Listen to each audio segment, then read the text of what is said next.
Olá, galera, tudo bem com vocês? Bom, gente, hoje nós vamos dar continuidade no nosso capítulo 2, tá? Movimento uniformemente variado, onde nós vamos falar sobre a importância da função horária dentro deste movimento. Então, nós temos aí, gente, um gráfico que representa a velocidade e representa o tempo, tá? Normalmente, gente, como nós vimos nos conteúdos anteriores, sempre eu vou ter duas velocidades e normalmente eu também vou ter sempre dois tempos. Então, quando eu tiver duas velocidades ou dois tempos, a gente sempre vai fazer velocidade final menos a velocidade inicial, tempo final menos tempo inicial.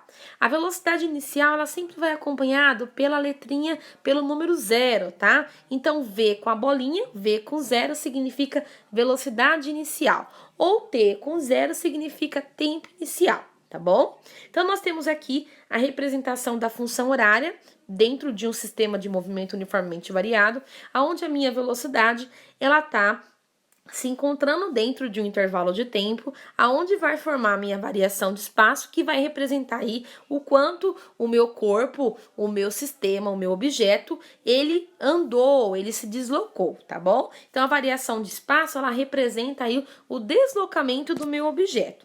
E eu consigo calcular esse deslocamento através de uma função horária. Qual que é a função horária, gente?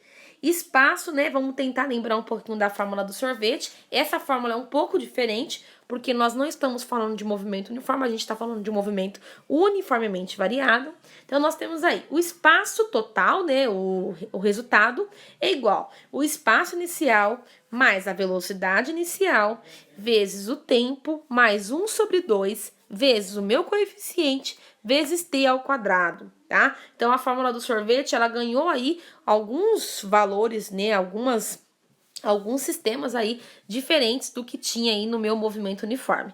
Então, a função horária, gente, ela vai representar o deslocamento do meu objeto, tá? Em relação ao espaço. E aí, nós vamos ter dois tipos de gráfico que representam o meu tipo de aceleração escalar. Então, eu sempre vou ter uma variação de espaço positiva e também eu vou ter uma variação de espaço negativa. Então, eu tenho dois gráficos que representam essa aceleração.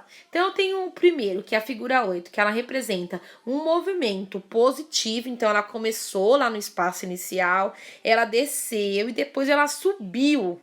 Então, ela teve um movimento aí progressivo. Então, ele é uma aceleração escalar positiva. E no segundo gráfico, que é a figura 9, eu tenho um movimento escalar negativo. Por quê, gente? Ela começou lá no espaço inicial, tá? Lá embaixo. Ela subiu e depois ela desceu novamente. Então, por isso ela representa aí um espaço negativo. Então, dentro de um sistema, eu sempre vou ter o gráfico que ele vai representar essa variação de espaço de um determinado objeto, tá bom? E aí, na apostila de vocês vai ter alguns exercícios resolvidos, tá? Durante a nossa videoconferência, eu vou estar explicando como que vocês vão estar fazendo os exercícios e até para que dia, tá bom? Quando que vai ser a correção. Nós temos aqui uma atividade prática, por enquanto vocês não precisam fazer. Quando voltar às aulas, eu vou estar agendando com vocês todas essas atividades práticas, tá bom? E aí, gente, nós temos novamente o gráfico que representa aí a aceleração e o tempo. Então, aqui na linha do meu eixo, eu tenho aqui o eixo horizontal e o eixo vertical. Então, nós temos o tempo, a gente consegue perceber que tem tempo 1 e tempo 2. Então, ele começou num tempo e terminou em outro tempo. E eu tenho o meu coeficiente aí, gente, de velocidade, de aceleração, aonde ele mostra que ele foi constante. Então, não teve aí, gente, ou ele não aumentou e nem diminuiu. Ele seguiu uma reta específica.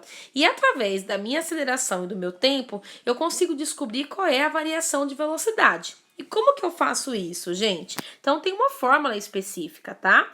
A minha variação, né, o meu coeficiente é igual à variação de velocidade dividido por tempo. Então, quando eu quero descobrir a velocidade, eu vou pegar a altura, que representa aí o meu coeficiente, e vou fazer vezes a variação de tempo, tá?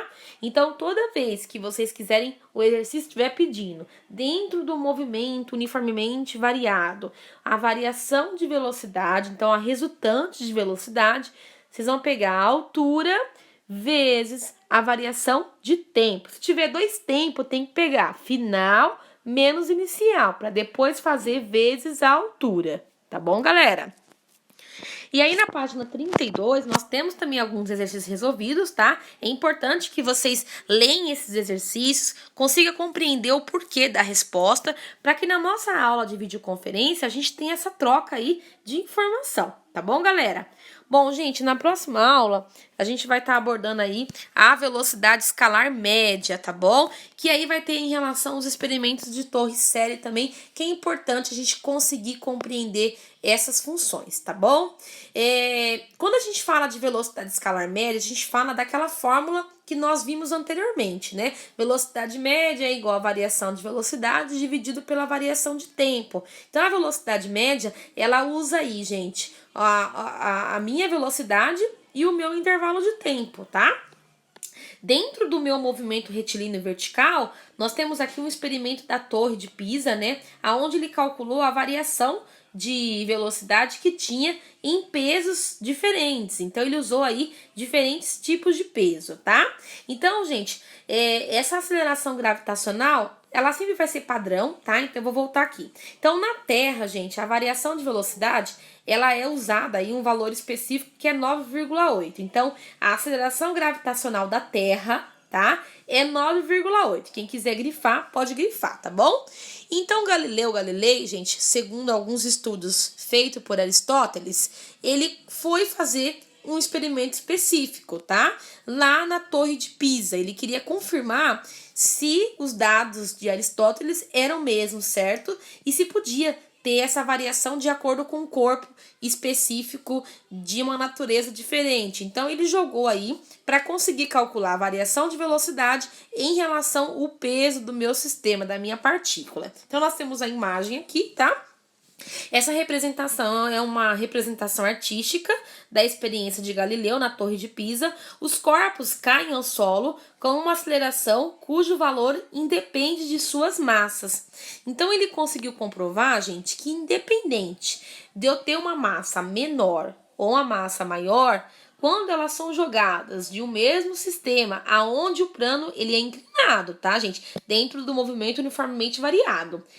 Os corpos, eles vão cair, independente das suas massas, gente, eles vão cair junto, tá? Então, eu não vou ter aí valores diferentes em relação à minha velocidade.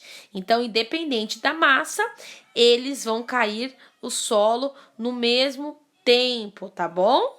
Então, quem quiser grifar, pode ficar à vontade. Ele usou a mesma gravidade, mas ele utilizou, gente, a mesma massa ele utilizou aí massas diferentes. Então, ele utilizou a gravidade da Terra, 9,8, ele usou um plano inclinado e ele usou aí massas diferentes. E ele conseguiu comprovar que, independente das massas, eles caíram juntos, tá? No mesmo tempo. Vamos lá, pessoal. Na página 34, 35 tem alguns exercícios, tá bom? Durante a nossa videoconferência, eu vou estar passando todas essas informações para vocês. Bom, galera, até a semana que vem na nossa videoconferência.